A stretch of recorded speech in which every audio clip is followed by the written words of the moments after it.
Sorry that I sound a wee bit different today. I have a cold.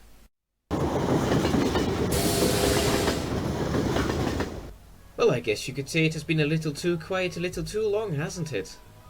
You may wonder why I'm back to the topic of Splatoon YouTubers being sexual deviants. Well, that is because a server was discovered and entered using questionable methods, and this server happened to be a server filled to the brim with pornographic content and erotic roleplays between our favourite YouTubers. And you know what? That in of itself isn't even the problem. If there's just a group of consenting adults pretending to have sex with each other whilst taking the form of 14-year-old children, who happen to be squids, that is fine. But note how I said adults. Yeah, there's children in that server according to the Dropbox and the screenshots. Well, I say are, but the youngest two have already left. But the fact that they got in regardless is a bit noncy. The minors in the server were, and I'm quoting the Dropbox here, Cute Yoshi Lover, currently 17, and still in the server without a problem. Apparently she requested to be in it herself. Genesis has been in the server twice.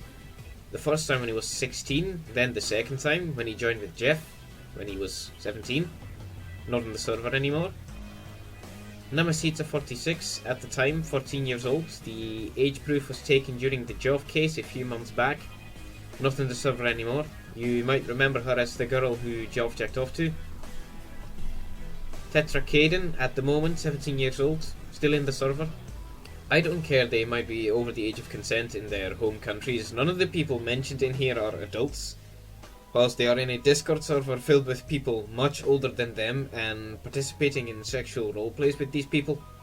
If we berated Heavy for doing this, why are we A-OK with Joff Craze 3 numbers, Lizzieratcicle, TehCanadianSpartan, and even Ellie Godelia doing the exact same thing?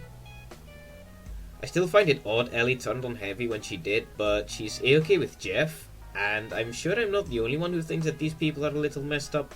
At least, their reasoning.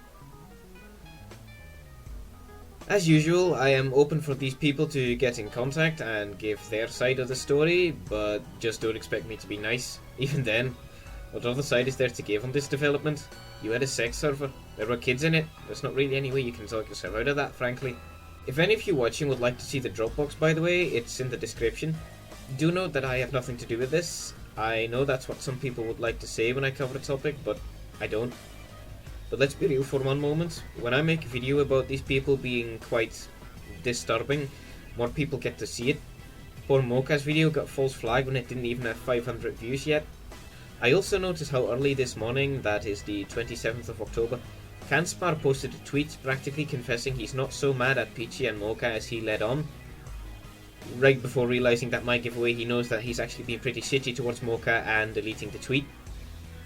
Ignorance is bliss. Remember. I'd like to end this video on something that a friend of mine had said.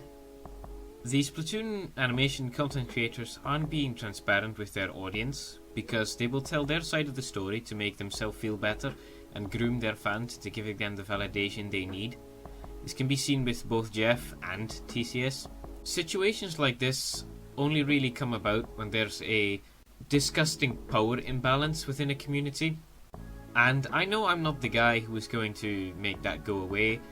I'm just trying to get as many people as I can aware of this, because at the end of the day I'm a content creator in this sphere too, and I would really appreciate it if I wasn't immediately, put in the same group as,